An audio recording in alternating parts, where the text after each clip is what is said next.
Magandang umaga po, Central Luzon, at isang malusog na Lunes po para sa ating lahat na naririto ngayon. Salamat po sa muling pakikibahagi sa isa na namang session ng Health Tips. Kalusugan mo, usap tayo. Palagi po nating sinasabi na ang kalusugan ay kayamanang hindi matutumbasan ng anuman. Kaya naman po isa sa mga layunin ng Department of Health, Central Luzon Center for Health Development ay ang mapaunlad ang kalusugan ng bawat isa dito sa ating rehiyon. Patuloy po ang pagkasagawa natin ng mga ganitong talakayang pangkalusugan upang magabayan ang ating mga kababayan kung paano nga bang ang kanilang mga sarili at pamilya ay mapapangalagaan. Muli po ay sisimulan natin ang linggo ng may bagong kaalamang pangkalusugan. Ang mga discussions po natin para sa umagang ito ay para sa Global Hand Washing Day and Food Safety Awareness Week. Ang mga ito po ay ihahatid at ipaliliwanag sa atin ng ating mga resource speakers mula dito sa DOH Central Luzon. Kasama po natin ngayon sila Miss Kathleen Marie Rodriguez, Nurse 3, at Gisha Marie Mendoza, Health Program Officer 1 mula sa Environmental and Occupational Health Cluster ng DOH CLCHD. Didiretso na rin po tayo sa unang discussion. For our first topic, na Global Hand Washing Day, we are noting po no, that this is very important at importante po na inaalagaan natin ang ating mga sarili. At isa po sa mga pangunahing paraan para magawa ito ay ang tamang paghuhugas ng kamay. For the Global Hand Washing Day po, this will be discussed by Miss Gisha Marie Mendoza, Health Program Officer 1 from the EOH cluster. Good morning po, Ma'am Gisha. Yan po. Good morning po, Ma'am Ange. Ngayon po, isang maganda at malusog na umaga po sa ating lahat. Ako po si Gisha Marie Mendoza, Health Program Officer from DOH Central Luzon Center for Health Development. Ngayong araw po ay tatalakayin natin ang isang simpleng gawain na malaki ang naitutulong sa pagprotekta sa ating kalusugan, ang hand washing. Noong nakaraang October 15 po ay ipinagdiwang natin ang Global Handwashing Day na may temang High Five para sa handwashing, ugaliin ang tamang paghuhugas ng kamay para laging protektado ang pamilya laban sa sakit.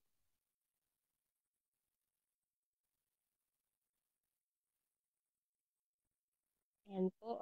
Ano nga po ba ang kahalagahan ng handwashing? Mahalaga po ang paghuhugas ng kamay o ang hand washing dahil ang kamay natin ay napakadaling kapitan ng germs, viruses at bakterya na nagsasanhi ng sakit. Dahil madalas natin gamitin ang ating mga kamay sa iba't ibang gawain tulad ng pagkain, paghawak ng mga bagay at pakikipagkamay sa ibang tao.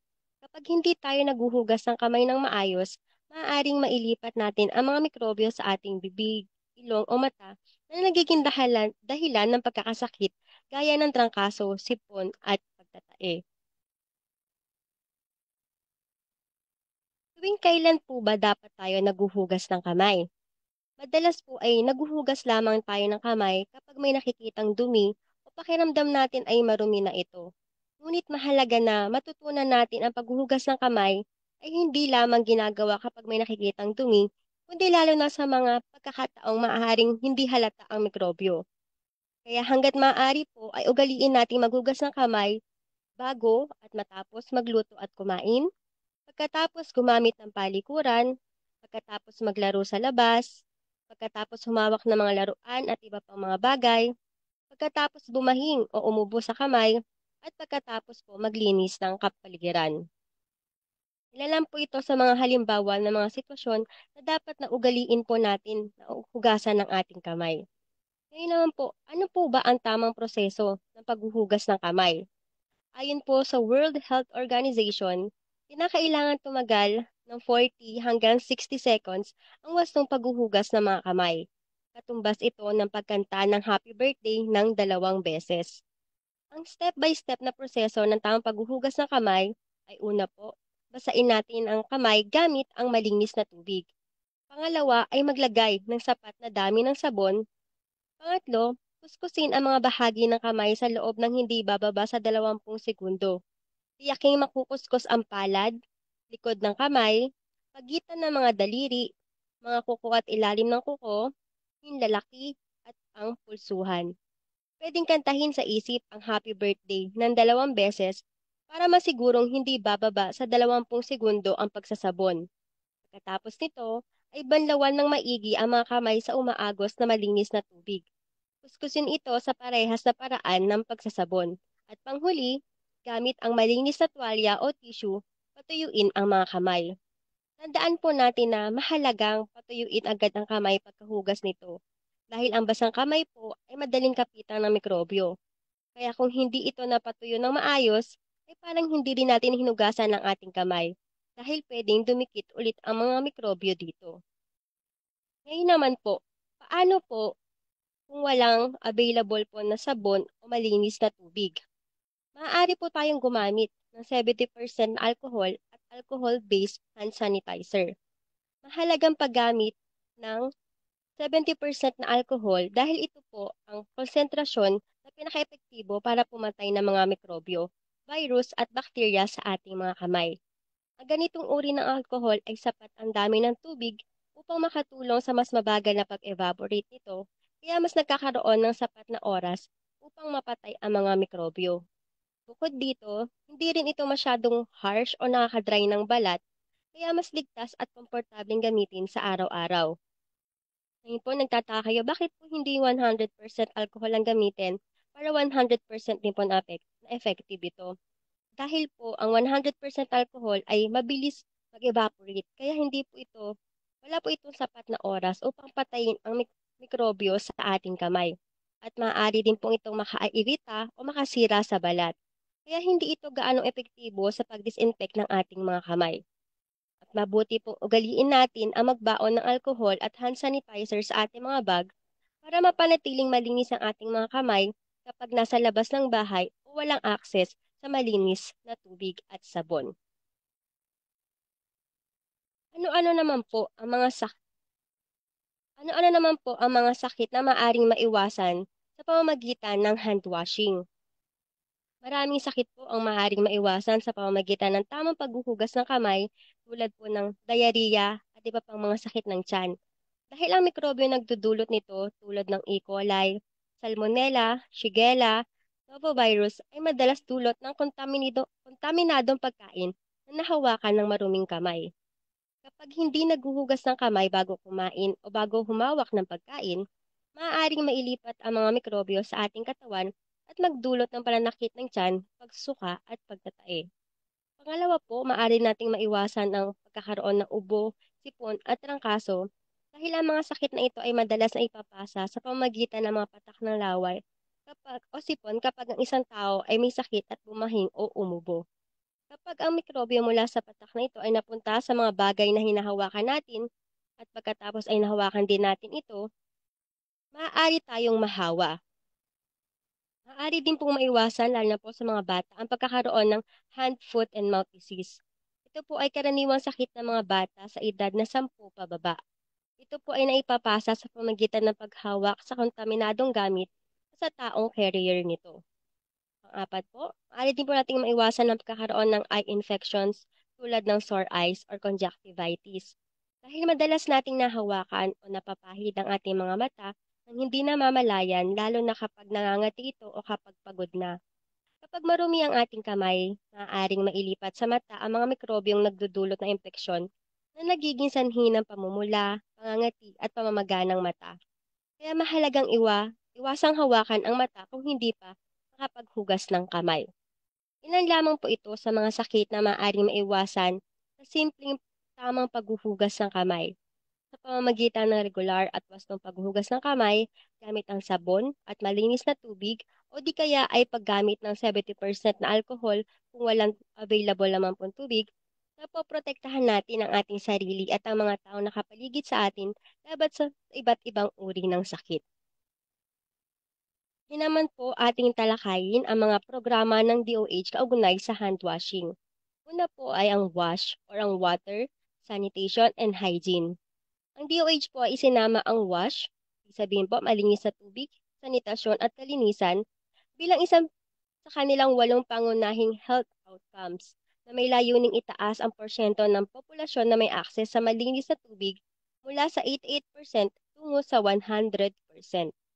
Sa pamamagitan nito, sinusuportahan nila ang mga paaralan, at komunidad upang ayusin ang mga pasilidad na may kaugnayan sa paghuhugas ng kamay, palikuran at tubig sanitasyon. Pangalawa po, ang programa pong Wash in Schools or WINS program. Katuwang ng Department of Health ang Department of Education sa programang Wash in Schools na naglalayong magkaroon ng maayos at ligtas na pasilidad para sa paghuhugas ng kamay sa mga paaralan. Sa pamamagitan ng programang ito, hinihikayat ang mga paaralan na magtayo ng hand washing stations, maglaan ng malinis na tubig at sabon, at ituro sa mga mag-aaral ang kahalagahan ng kalinisan at tamang paghuhugas ng kamay. Bilang bahagi ng programang ito, ginagamit din po ang mga nudges gaya ng arrow stickers, footprints at signage upang gabayan ang mga mag-aaral patungo sa hand washing stations. Sa pamamagitan ng mga simpleng paalala at gabay na ito, mas nagiging madali at kaaya-aya para sa mga bata ang tamang paghuhugas ng kamay. Layunin nitong gawing bahagi ng araw-araw na gawain ng mga mag-aaral ang paghuhugas ng kamay upang mapanatili ang kalusugan at maiwasan ang pagkalat ng sakit sa loob ng paaralan. Pangatlo po ay ang wash o'clock. Ang Department of Health po kasama ang United Nations Children's Fund or UNICEF ay naglunsad ng kampanyang tinatawag na Wash O'Clock upang palalahanan ang publiko sa kahalagahan ng paghuhugas ng kamay sa mga kritikal na oras. Layunin ng programang ito na turuan ang mga tao, lalo na ang mga kabataan, na ugaliing maghugas ng kamay bago at pagkatapos kumain, pagkatapos gumamit ng palikuran, matapos humawak na maruming bagay, at kapag galing sa labas. Sa pamamagitan ng kampanyang ito, hinihikayat ang bawat isa na gawing araw-araw na gawain ang tamang paghuhugas ng kamay upang maiwasan ang pagkalat ng mga sakit at mapapanatili ang kalinisan ng katawan. Yun po, sa panghuling slide po natin. Clean hands, safe school, healthy kids, healthy community. Tandaan po natin sa mensaheng ito na sa simpleng paghuhugas ng kamay, napoprotektahan natin ang ating sarili at ang mga taong nakapaligid sa atin. Gawin itong araw-araw na gawain, isang simpleng hakbang para sa kalinisan at kalusugan ng lahat. Maraming salamat po. Ayan. Thank you so much po for that discussion, Ma'am Jisha, no? Tunay ngang maraming mga sakit ang maaaring maiwasan sa tamang paghuhugas ng kamay. Diarrhea, ubo, sipon, sore eyes, at marami pang iba, no? Kaya naman uulit-ulitin po natin maghugas ng kamay sa wastong pamamaraan gaya ng mga nabanggit kanina. Ang paghuhugas po ng kamay ay isang simpleng pamamaraan para makaiwas sa mga sakit. Tama? Ngunit kahit gaano itong kasimple ang tamang paghuhugas ng kamay, no, ay mayroon pa rin tayong mga katanungan para rito. So for Ma'am Gisha po, no, ang unang tanong po dito ay ano-ano po kaya yung mga karaniwang pagkakamali ng mga tao sa paghuhugas ng kamay at paano ito natin maaring maiwasan?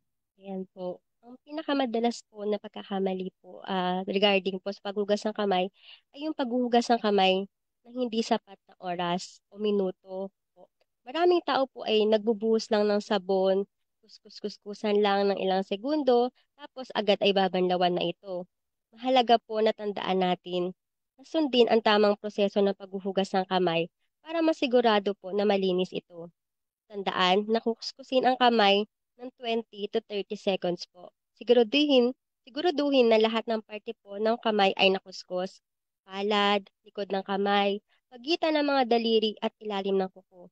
At huwag po nating kakalimutan na patuyuin ang ating kamay pagkatapos itong hugasan. Mahalaga po na sundin natin ang tamang oras po ng paghugas ng kamay para po masiguro natin na namamatay ang mikrobyo sa ating mga kamay. Ayan, thank you po Ma'am Jisha, no? So ulitin po natin, huwag magmadali sa paghuhugas ng kamay. So sa atin pong mga tagapakinig, take your time in hand washing, no? And gaya po na nabanggit kanina, kung walang available na malinis na sabon at tubig, ay maaari po tayong gumamit, no, ng 70% na alcohol. Pangalawang tanong po dito, Ma'am Jisha, ay ano naman po kaya ang papel ng LGU at mga barangay sa pagpapatupad ng hand washing initiatives? Yan. Ayan po. Ang ibang LGU po natin ay nagpapatupad po ng mga hand washing initiative sa pamagitan po ng paglalabas po ng ordinansa o patakaran na naguutos ng tamang paghuhugas ng kamay sa mga paaralan, opisina at mga negosyo po.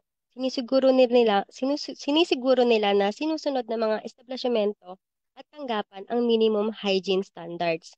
Naglalagay din po sila ng mga hand washing station sa mga pampublikong lugar tulad ng mga barangay halls, health centers, palengke, paaralan at terminal ng transportasyon po. Tinitiyak nila na mayroong sapat na malinis na tubig, sabon at sanitizer sa mga pasilidad na ito. Nagsasagawa din po sila ng mga edukasyon at awareness campaigns sa pamamagitan po ng pagsasagawa ng mga seminar, orientations at demonstrations sa tamang paghuhugas ng kamay sa kani-kanila pong lokalidad. Ayan, so nakakatuwa naman po no, na talaga po palang active ang ating mga local government units at mga barangay sa pagtitiyak na accessible ang malinis na sabon at tubig sa komunidad. And ngayon pong no, Global Hand Washing Day, ano po kaya ang mensahe natin sa publiko kaugnay ng kapagdiriwang na ito? Yan po. Atin po nating tatandaan, hand washing is the first line of defense against any disease. Ang simpleng habit po na ito ay nagbibigay proteksyon hindi lamang sa sarili, kundi sa pamilya at komunidad. Lalo na po sa mga mag-aaral, sa mga lugar na mahina ang akses sa malinis na tubig at sa panahon ng mga outbreaks. Kaya ugaliin po natin ang tamang paghuhugas ng kamay at gawin ito araw-araw. Thank you so much po, Ma'am Jisha, for answering these questions. And we believe po no, na masyadong na mahalaga itong discussion na ito para sa ating kalusugan. Especially na, gaya nga po ng nasabi nyo, hand washing is our first line of defense, no? Protection para sa kontra sa mga iba't ibang sakit, no? It protects not just individuals, but the whole community, especially in schools, workplaces, and health facilities. And ang hand washing rin po ay isang cost-effective na paraan para protektahan ang ating sarili at komunidad. It's one of the most affordable public health interventions. Thank you po again, Ma'am Jisha. Thank you po, Ma'am Ange. Ayan po. And as we move forward po, no, many get sick every year from contaminated foods. Ayan. At para maiwasan natin itong mga to, kailangan nating siguraduhin na malinis ang mga pagkaing ating hinahain para sa ating mga sarili at sa ating mga pamilya. Tamang food handling, cooking, and storage will prevent bacteria, viruses, and parasites from spreading. Para mas maipaliwanag po ito sa atin, narito po si Miss Kathleen Marie Rodriguez, Nurse 3 mula sa Environmental and Occupational Health Cluster ng DOH CLCHD. Good morning po ulit, Ma'am Kat. Hello po, good morning everyone. Welcome po no sa ating kalusugan health tips for this week. So, tatalakayin po natin no ang celebration na ginagawa tuwing last week of October, which is the Food Safety Awareness Week. So, kailan ba nagsimula itong Food Safety Awareness Week na ito, no? Alinsunod po sa Proclamation number 160 na nilagdaan po ng ating dating Pangulong Joseph Estrada noong August 16, 1999. Taunang pinagdiriwang po tuwing huling linggo ng Oktubre ang ating Food Safety Awareness Week. At ngayong taon po, ang tema po natin ay sa pagkaing ligtas, ang pamilya ay laging malakas. So ano ba yung food safety? Ito yung kaligtasan sa pagkain, no? At tumutukoy ito sa mga hakbang, alituntunin at gawain na isnasagawa upang matiyak na ang pagkain ay ligtas kainin at hindi ito nagdudulot ng sakit. Saklaw nito ang buong food chain mula produksyon hanggang pagkonsumo. So sabi nga nila from farm to fork, no? Hanggang makain natin siya. So ano ba yung kailangan po nating tandaan no pag Food Safety Awareness Week? So wag po nating kalimutan ang 5 keys to safer food o ang 5 susi sa higit na ligtas na pagkain. Unang-una po dyan, panatilihing malinis. Ang kalinisan po ng katawan, kagamitan at lugar ng pagkain ay mahalaga. Ang simpleng paghuhugas po ng kamay gamit ang sabon ay epektibong pangontra laban sa mga bacteria at virus. Ito po no, talagang na-emphasize po ito during our first discussion of the Global Hand Washing washing, no? Yung simple yet cost-effective way of protecting ourselves against diseases or germs. Pangalawa naman po, ihiwalay po ang hilaw at luto. Mahalaga po na ang wastong pag-iimbak at paghahanda upang maiwasan po ang cross-contamination, lalo na ang mga hilaw na karne, manok at isda. Pangatlo po, lutuin ng maayos. Ang tamang pagluluto po ng pagkain ay pumapatay po, no, sa mga mikrobyo na maaaring magdulot ng sakit. Ikaapat po, itago ang pagkain sa tamang temperatura. Ang pagkain po ay dapat iniimbak sa tamang temperatura at iniiwan sa ang pagkain na iniiwan sa room temperature ay mabilis na nasisira at maaaring pagmulan ng sakit. So gumamit din po tayo, no, ng ligtas na tubig at materyales. Ang pagkakaroon po ng access sa malinis na tubig at ligtas na hilaw na sangkap ay mahalaga upang mapanatili po natin ang kaligtasan ng pagkain.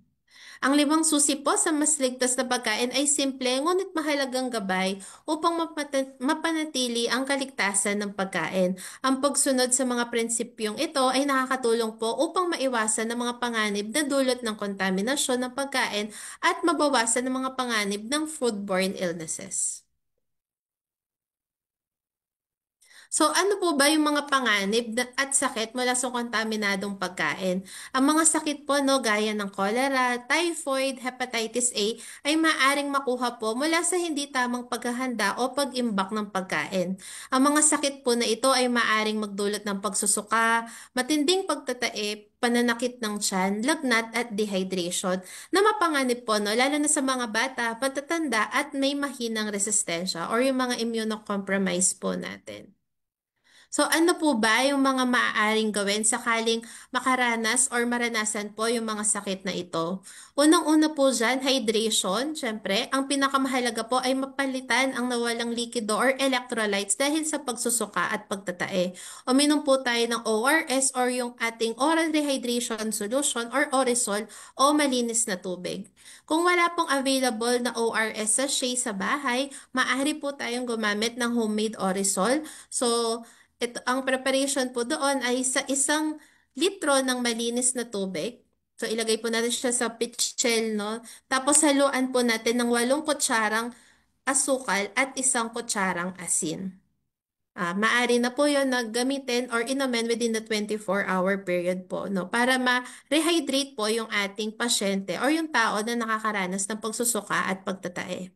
Pangalawa po, syempre, humingi ng tulong medikal. Kumonsulta na po tayo agad sa doktor or pumunta sa pinakamalapit na healthcare facility, lalo na kung may mataas na lagnat, matinding pananakit ng tiyan, medyo duguan or may dugo na yung dumi, at signs ng dehydration or makikitaan ng matinding uhaw, pagkahilo at konti na lang yung ihi. Sa mga kaso naman po ng outbreak or maraming naapektuhan na individual, i-report po agad ito, no, sa barangay health station or rural health unit para makapagsagawa po ng investigasyon. Makakatulong po ito para maawasan ang pagkalat ng sakit sa ibang tao. So kung may mga insidente po ng food poisoning or reklamo tungkol sa kaligtasan ng pagkain, maaari po kayong makipag-ugnayan dito sa amin sa regional office sa Department of Health Central Luzon Center for Health Development sa pamamagitan po ng mga sumusunod. Maaari po kayong magpadala ng email sa amin or report po, no, sa fwbd@centralluzon.doh.gov.ph para sa mga ulat o insidente ng mga food poisoning or food and waterborne diseases. Pangalawa naman po, eoh@centralluzon.doh.gov.ph para sa iba pang katanungan hinggil sa environmental and occupational health programs. So kung may insidente po, no, maaari pa rin pong direkta na nating iparating sa ating mga kanya-kanyang city or municipal health offices or provincial health offices or sa mga respected sanitation inspectors po natin sa ating mga lokalidad para sa inyong mga reklamo or ulat. Yung ating pong mga local government units ay may mandato na magsagawa po ng mga regular inspection at monitoring ng mga food establishments upang matiyak po ang kaligtasan ng pagkain. Para naman po sa mga nakabalot or pre-packaged na pagkain at inumin, nariyan po no ang ating Food and Drug Administration or FDA, ang pangunahing ahensya na nagre-rehistro at nagmo-monitor ng mga ito. Kung may problema po sa labeling, expiration date or packaging integrity, maaari po nating i-report ito sa FDA para agarang maaksyonan ang inyong ulat or reklamo. So ano-ano po ba yung mga programa ng DOH kaugnay sa food safety o mga sa food safety? Ito po yung mga batayang batas o regulasyon, no? Unang-una po dyan ng ating Republic Act number 10611 or the Food Safety Act of 2013. Ito po yung pangunahing batas na naglalayong palakasin ang sistema ng regulasyon sa food safety sa buong bansa. Nagtatalaga ito ng mga tungkulin sa DOH kabilang na po ang Food and Drug Administration upang siguraduhing ligtas ang proseso ng produksyon, packaging at proseso ng pagkain. Ikalawa naman po, nariyan ang Implementing Rules and Regulations or IRR ng Food Safety Act, Joint DA and DOH Administrative Orders. Nagbibigay po ito ng mas tiyak na patnubay para sa pagpapatupad po ng ating Food Safety Act. Halimbawa na po dito, regulasyon sa hygiene at personal practices para sa food handlers, paglilinis ng kamay, pagsusuot ng tamang kasuotan at PPEs, at bawal magtrabaho kung may sakit or infection po, no, para hindi makahawa at hindi po makontamina, no, ang pagkain na sinuserve po sa atin. Pangatlo po yung ating Code on Sanitation or yung ating PD 856 Chapter 3 Food Establishments. Kabilang sa saklaw nito ang mga pamantayan sa kalinisan ng mga establishmento ng pagkain. Ang DOH po ay nakikipag-coordinate sa pagpapaunlad at pagpapatupad ng mga bahagi ng Code on Sanitation na tumutukoy po sa food establishments. Next po, ano naman yung mga programa at inisyatibo po ng DOH kaugnay ang food safety? Unang-una po dyan, surveillance at outbreak response ng food and waterborne diseases. Together with our Regional Epidemiology and Surveillance Unit, no, nakikibahagi po ang Food and Waterborne Diseases Prevention and Control Program na makibahagi sa monitoring at reporting ng mga kaso ng food and waterborne illnesses bilang bahagi ng public health surveillance. Pangalawa po, pagdiriwang ng Food Safety Awareness Week. Katulad po ng ginagawa natin ngayon, ay tuwing linggo ng Oktubre, pinagdiriwang po natin ang ating Food Safety Awareness Week bilang bahagi po ng kampanya ng DOH upang itaas po ang kamalayan ng publiko tungkol sa kaligtasan ng pagkain. Layunin po nito na turuan ng publiko sa tamang paghahanda, pag-iimbak, paghawak ng pagkain upang maiwasan ang mga foodborne illnesses. At panghuli, pagsuporta sa public awareness and education campaigns. Ang DOH po kasamang mga lokal na health offices, provincial, city at municipality ay papaabot po no, ng mensahe sa publiko tungkol sa 5 keys to safer food, hygiene at pagpapabuti ng gawi sa pagkain. Ginagamit din po natin ang mga social media, poster campaigns, seminar at iba pang educational materials upang maabot po ang mga pamayanan or yung mga grassroots level para po maturuan sila ng tamang paghahanda, pag-iimbak at paghawak ng pagkain para po maiwasan ang mga foodborne illnesses. So ano po ba ang mensahe at alala sa publiko ukol sa kaligtasan ng pagkain? Ang kaligtasan ng pagkain po no ay isang responsibilidad ng bawat isa na nagsisimula ito sa ating sariling kusina at tahanan. Mag-ingat sa pagbili ng pagkain. So, tiyakin at basahin po natin ang expiration date bago bumili. Tiyakin na maayos at hindi sira ang packaging. Pumili ng malinis at rehistradong establishmento. At sa paghahanda naman po sa pagkain, huwag po natin kalimutan at alalahanin po natin ang 5 keys to safer food. Tandaan po, ang ligtas na pagkain ay susi po sa malusog na katawan at masayang pamilya. So, yun lamang po. Maraming salamat po. Over to you, Ma'am Ange. Ayan. Sa pagkaing ligtas, no, ang pamilya ay palaging malakas. Yan. Thank you po for that discussion, Ma'am Kat. At ngayon po, no, ay may idea na kami hindi lamang sa pagpapanatiling malinis sa mga pagkain, pati na rin sa mga hakbang na maaari nating gawin sakali, na wag naman sana, no, sakaling magkaroon ng food poisoning. At gaya po kanina, itutuloy rin po tayo sa ilang mga katanungan mula sa ating advanced questions form. Sa ating mga participants po, no, sa mga nanonood sa ating Facebook ay maaari rin po silang magpadala ng questions. Ayan. Ang unang tanong po dito, Ma'am Kat, ay pagdating po kaya sa mga palengke, karinderya at street foods, paano po minomonitor ng Department of Health ang kaligtasan nito, ang food safety dito? So, ang DOH po, no, ay nakikipag-ugnayan sa ating local government units at mga sanitation inspectors po, no, upang magsagawa po ng regular inspection sa mga pamilihan, palengke, karinderya at food stalls. So, sinusuri po yung ating mga sanitary permits at health certificates ng mga food handlers. So, make sure po natin na yung mga health certificates po ng mga tao ay hindi po expired, no, at ito po ay up to date. At nagbibigay po ng ating LGUs ng mga orientation at capacity building tungkol sa food safety at personal hygiene. Yan. Kaugnay po ng tanong dito, Ma'am Kat, may certification po ba or standards para sa mga food vendors? And paano po kaya natin ito nasusunod or natitiyak na nasusunod sila? So, opo, no, ayon sa PD 856 at RA 10611, lahat po ng nagtitinda ng pagkain ay kailangan po magkaroon ng health certificate mula sa kanilang local health office. Nagsesecure din po, no, or mag-secure din po ng health certificate para sa kanilang tindahan at food stall. At sumusunod po sila sa Good Manufacturing Practices or GMP po at food safety standards ng DOH at FDA. So yung mga local sanitation inspectors po natin ay nagsasagawa po ng regular inspection at monitoring upang matiyak po na sumusunod sila sa pamantayan po, no, ng kanilang lokalidad at ma-ensure po na sumusunod po sila na magkaroon ng health certificate at sanit. Ayan. So, yun yung ano po, no, kahalagahan na mayroong mga health certificate din hanggang sa ating mga local vendors, sa ating mga food vendors, no. And for our last question po, Ma'am Kat, no, ano po kaya ang gusto ninyong ipaalala, ang gustong ipaalala ng Food Safety Awareness Week sa publiko? A brief reiteration na lang po ito ng ating kampanya para sa food safety. Yes po, no? Tandaan po natin na ang kaligtasan po sa pagkain ay kalusugan ng pamilya. Tiyakin po natin na malinis ang paligid, maayos ang paghahanda at ligtas ang mga sangkap na gagamitin. Huwag po nating baliwalahin ang simpleng paghuhugas ng kamay o tamang pagluluto. Ito ay sandata po natin, no, laban sa iba't ibang sakit. So yun lamang po, and thank you very much po, Ma'am Ange. Yan.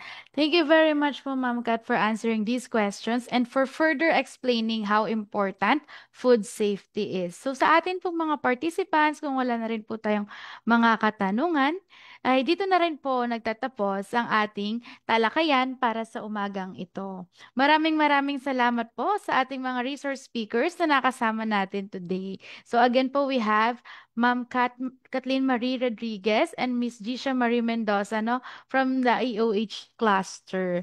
Dito po sa Central Luzon Center for Health Development, umaasa po kami na makatutulong ang mga diskusyong ito para mapanatiling malusog at ligtas ang ating mga kababayan sa loob at labas ng rehiyon.